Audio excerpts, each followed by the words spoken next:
evaluación del proceso electoral en el estado de Querétaro, 2014 a 2015, en el cual la ciudadanía, las instituciones, muchos actores políticos fueron partícipes y contribuyeron de manera contundente a la democracia en nuestra entidad. Mi participación en esta ocasión se va a estructurar en tres grandes apartados. Primero, es importante hablar de derechos humanos y de igualdad formal y sustantiva. Realmente estamos llegando a la igualdad sustantiva. ¿Y en qué consiste? ¿Cómo consideramos el principio de igualdad como un valor democrático, la no discriminación como un valor democrático y el respectivo antivalor, que es la discriminación por concepto de género? Ese sería el primer apartado. El segundo apartado tiene que ver con la forma en la que está este proceso de transición democrática queretana en relación a la participación de las mujeres, al real o efectivo acceso de las mujeres a cargos de representación. Y en tercer lugar, en perspectiva, ¿qué viene? ¿Qué sigue para el estado de Querétaro? ¿Qué sigue para las mujeres que tienen ese gran interés, capacidad, atributos, cualidades para ser partícipes activas en la construcción del entorno político? Entonces, esos serían los tres apartados. Empezaría con el primero, derechos humanos. Sin duda alguna estamos hablando de un tema de derechos fundamentales, los derechos de las mujeres. Sabemos que desde el punto de vista teórico, el día de hoy, en este momento, en la actualidad, estamos hablando de los derechos de grupos minoritarios en estado de vulnerabilidad, es uno de los temas en boga. Y sabemos que dentro de estos grupos se ha identificado a las mujeres, particularmente a las mujeres en situación de violencia. Sin embargo, también se puede generalizar por el patrón cultural patriarcal que históricamente la humanidad ha vivido y que ha posicionado a la mujer en una situación de sujeción en relación al hombre. No se trata aquí de fijar posiciones feministas exacerbadas o de desconocer las cualidades o atributos que tiene cada uno de los géneros, simplemente entender que esta diferencia sexual, biológica, a esta diferencia sexual y biológica se ha sumado una diferencia cultural, una construcción cultural que hemos construido la propia humanidad, los propios seres humanos. Entonces, es importante, muy importante para la democracia, para un Estado que se considere democrático, el reconocer la importancia que tiene el principio de igualdad. En este caso, abocado a la igualdad entre hombres y mujeres. La igualdad, sin duda, es un valor de la democracia. Y siguiendo a un gran jurista, que es Luigi Ferrajoli, podemos decir que la igualdad es un principio complejo, nos dice, estipulado para tutelar las diferencias y para oponerse a las desigualdades. Y el autor señala, hay que aclarar diferencia y desigualdad. La diferencia tiene que ver con los atributos o características que tiene cada persona. Cuestiones relativas al sexo, cuestiones relativas a la religión, cualquier atributo o característica, raza que podamos tener. Y las desigualdades tienen que ver con factores socioeconómicos. Aquí estamos refiriéndonos principalmente a las diferencias. Entonces, es importante fortalecer el principio de igualdad para abatir esas diferencias que no deben existir independientemente de las características que como seres humanos tengamos, hombres y mujeres, y por otra parte para abatir las desigualdades que en el aspecto socioeconómico, en el aspecto material se dan. En este momento no abordaré este otro aspecto. Por otra parte, otro de los grandes principios de la democracia es el de la no discriminación. Tendríamos que plantearnos ¿qué es discriminar? Es un antivalor. La discriminación es un antivalor, es una práctica que implica que segreguemos, que excluyamos o que minimicemos a ciertas personas, grupos de personas, persona en lo individual, por tener ciertas características o por el entorno en el cual se desarrollan, se desenvuelven, ya sea material o culturalmente hablando. Entonces, muchas veces realizamos esta práctica de discriminación en la vida cotidiana, a veces incluso sin darnos cuenta. Entonces, es importante tener en cuenta, considerar la importancia que tiene el valor de la igualdad y el valor de la no discriminación como dos valores democráticos. Ahora, ¿cuál ha sido la situación de las mujeres? ¿Qué hemos hecho? ¿Qué hacemos, a veces culturalmente hablando, reconociendo ciertos patrones? ¿Qué hacemos como mujeres al seno del hogar? ¿Qué hacemos como mujeres en la familia? ¿Qué hacemos como mujeres en las instituciones educativas? En las instituciones políticas, administrativas, en la estructura social, etcétera? ¿Qué hacemos? ¿Cómo contribuimos o cómo no contribuimos en pro de los derechos de las mujeres? Si nosotras mismas, al seno de nuestros hogares, establecemos una distinción entre hijo e hija, ¿sí? Y vamos señalando una distinción sexual del trabajo, entonces ya estamos generando diferencias. Creo que empieza ahí, pero bueno. A lo que vamos es que para la democracia es muy importante que el Estado sepa valorar esas diferencias y actuar frente a esas diferencias. El Estado no puede homologar las diferencias, no todos somos iguales, ni hombres ni mujeres, ni entre hombres ni entre mujeres, depende en gran medida de las relaciones jurídicas que podamos establecer, que podamos entablar. Entonces el Estado tiene que valorar esas diferencias. Y a mí me parece que en esa valoración de las diferencias es que hemos logrado atender a la igualdad sustantiva. Aquí vamos a otra concepción. Igualdad, tenemos cuál es el principio de igualdad y tenemos que hacer esa distinción. Igualdad sustantiva, igualdad formal. Una cosa es que en los marcos normativos, que la normativa convencional, constitucional y legal establezca ciertos principios tendientes a garantizar, a tutelar la igualdad, o igualdad formal, y otra es que en la realidad existan condiciones de igualdad. En el escenario político electoral, ¿realmente se han dado? ¿Realmente se han, pese a los contenidos normativos, realmente ha habido un acceso al ejercicio del poder y a la toma de decisiones en condiciones de igualdad entre hombres y mujeres? Yo creo que no. ¿Sí? Entonces, ¿a dónde vamos? Vamos a lograr esa igualdad sustantiva. Hace un momento, y que me precede en el uso de la voz, establece una reflexión muy interesante, una relación muy interesante del entramado convencional, constitucional y legal en materia de derechos políticos de las mujeres y de qué manera a través de diferentes acuerdos internacionales, tratados internacionales, reformas constitucionales y reformas legales se ha ido avanzando de manera paulatina para lograr que realmente esa igualdad entre hombres y mujeres en cuanto a participación política se refiere, se dé. ¿Sí? Que se dé sustantivamente hablando y no nada más formalmente hablando. ¿Cómo se ha dado todo este proceso de evolución de aquel contexto en el cual se establecía que un partido político no podría participar con más del 70% de posiciones de un solo género? Eso, en atención al patrón cultural, nos dejaba 70% hombres, 30% mujeres. Eso era claro, y eso, en un principio, los partidos políticos no encontraban ningún límite de sanción, llamada de atención, que realmente que los vinculara para generar ese espacio de 30% para las mujeres. Después ese espacio se amplía a 40%, 60% se entiende, no se establece expresamente, pero se entiende hombres, 60%,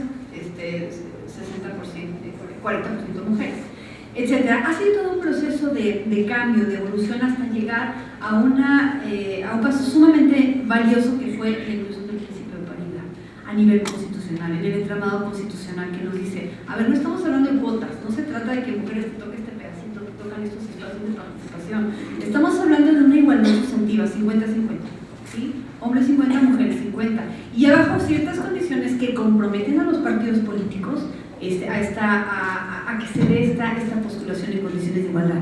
Ahora, una cosa es que se den estas postulaciones y otra cosa es que las mujeres realmente tengan condiciones de acceder a estos cargos de representación, porque el partido político puede postular, pero puede postular en aquellos distritos o en aquellos municipios en los que saben que no va a ganar, puede postular o las prácticas que se dio, este fenómeno que conocemos, ¿no? que ya se menciona siempre en todos los foros, el de las manitas, ¿no? Se postuló mujeres piden licencia, entran los hombres. Entonces, todas las medidas que tanto el órgano administrativo, en su momento IFE, ahora INE, y los órganos jurisdiccionales, tanto a nivel federal como a nivel local, todas las medidas que se han llevado a cabo, que se han tomado, han sido para ir abatiendo estos obstáculos que se han presentado a las mujeres en el derecho de participación, de participar en diferentes cargos de representación. Entonces es muy importante el acceso a esta igualdad sustantiva. Esto por una parte. Ahora, por otra parte,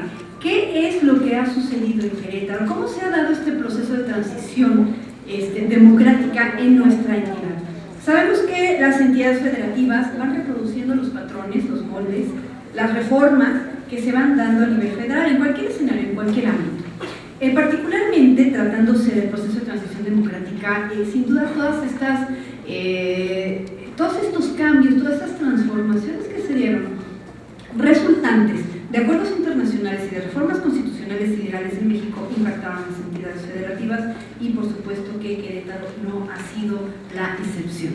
Hoy en día, con una gran satisfacción, con un gran orgullo, podemos decir que Querétaro está posicionado en primer lugar en cuestión de participación de las mujeres. Voy a mencionar algunas cifras. Hace un momento se mencionaron algunas cifras, algunos porcentajes, pero en cuanto respecta a posiciones federales, yo me abocaré más bien a candidaturas locales y a hacer un comparativo muy general. Por ejemplo, hablando del acceso o de la integración, mejor dicho, del Ayuntamiento 2012, teníamos que en los ayuntamientos del estado de Querétaro, 138 hombres, lo cual equivale a un 70% de participación, 59 mujeres, lo cual equivale a un 29% de participación.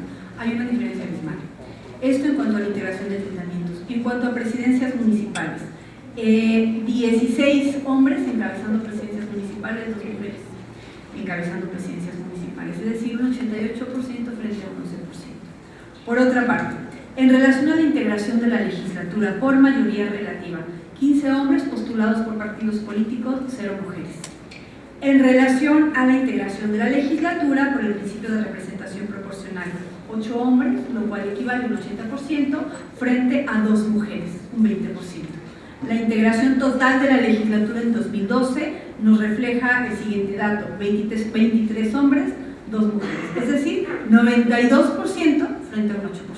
Los datos son radicales y son alarmantes, pero si establecemos el comparativo con la integración que se dio ya en el año 2015 a raíz de este proceso electoral, vemos un cambio importantísimo. Por ejemplo, presidencias municipales, 9 hombres, 9 mujeres, paridad, hablamos de un 50%. Por ejemplo, integración de la 58ª legislatura por el principio de mayoría relativa, 7 hombres contra 8 mujeres, 46% frente a un 53% de mujeres. Integración de la legislatura por el principio de representación proporcional, 5 hombres contra 5 mujeres.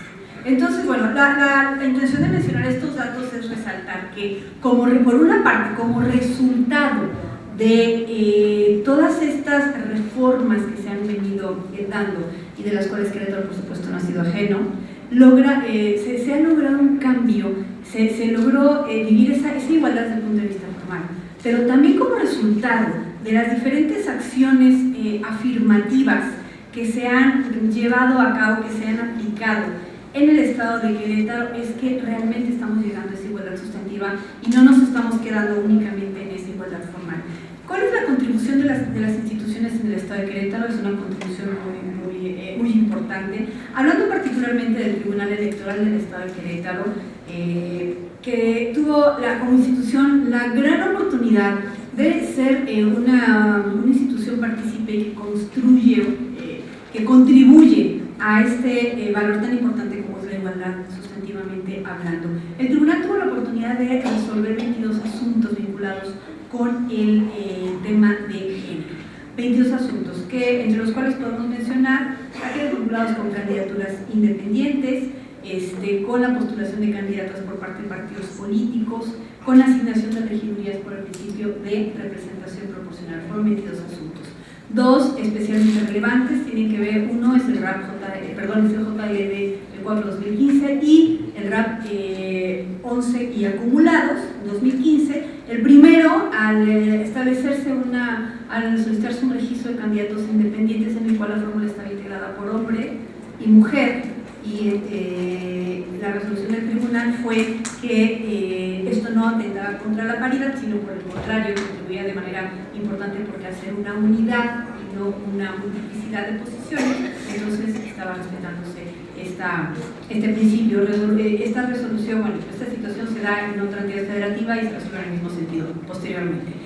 Rápidamente, porque se me acaba el tiempo, la otra es aquella resolución en la que el tribunal resuelve que todos los partidos políticos debían postular en primer lugar de las listas por representación proporcional para integración de legislatura y de ayuntamientos, mujeres, lo cual estaba garantizando el acceso, cuando menos de una mujer, si no es que 2 por partido político, a los órganos de representación. Esta resolución fue modificada por Sala Regional Monterrey, quien establece que se tendría que entender que una de las características o los criterios que debe seguirse para la aplicación de acciones afirmativas, es precisamente el de proporcionalidad, y que si bien los partidos políticos estaban solicitando que todas las mujeres, que todos los partidos postularan solo mujeres para presidentas municipales, no hombres, y que era una medida extrema, sí teníamos que haber tomado una medida proporcional, es decir, 50-50. En ese sentido, la Sala Regional Monterrey del Tribunal Electoral del Poder Judicial de la Federación resuelve que los partidos políticos deben postular en el total de los municipios 50% y 50% de uno y de otro género. Estas resoluciones cambian de forma radical la composición estructural, cultural de Querétaro en materia de género, y fueron realmente importantes, dando como resultado la integración que hace un momento mencionaba. Se me acabó el tiempo, simplemente resalto la importancia que tienen estas resoluciones y la contribución de las instituciones en el logro de la igualdad sustantiva en Querétaro. Ahora, cierro de manera muy breve, que sí, ¿hacia dónde vamos? Creo que mucho se ha construido, pero mucho falta por hacer. Todos hemos escuchado el decir, bueno, pero ¿por qué entran familiares, hermanas, esposas, o si las mujeres podrán? Sí pueden, por supuesto que pueden. Creo que hay mucha capacidad. Hay un tema de capacitación en el que tenemos que involucrarnos todos, ciudadanía, partidos políticos, instituciones. Y creo que uno de los temas es que ahorita nos puede resultar sumamente interesante como parte de esta evaluación del proceso electoral y en perspectiva a los procesos que sigan o las acciones que sigan, es tomar en cuenta un documento que se acaba de asignar hace unas pocas semanas, que es el protocolo para atender la violencia política en contra de la mujer. En las entidades federativas se tiene que legislar. Tenemos que asumir esa responsabilidad y decir, bueno, sí están las condiciones, se han dado, ahora tenemos que mantenerlas. Y uno de las vías o de los factores que debemos de atender para mantener esa igualdad sustantiva es a partir de identificar los diferentes supuestos de violencia política en contra de las mujeres y tratar de abatirlos.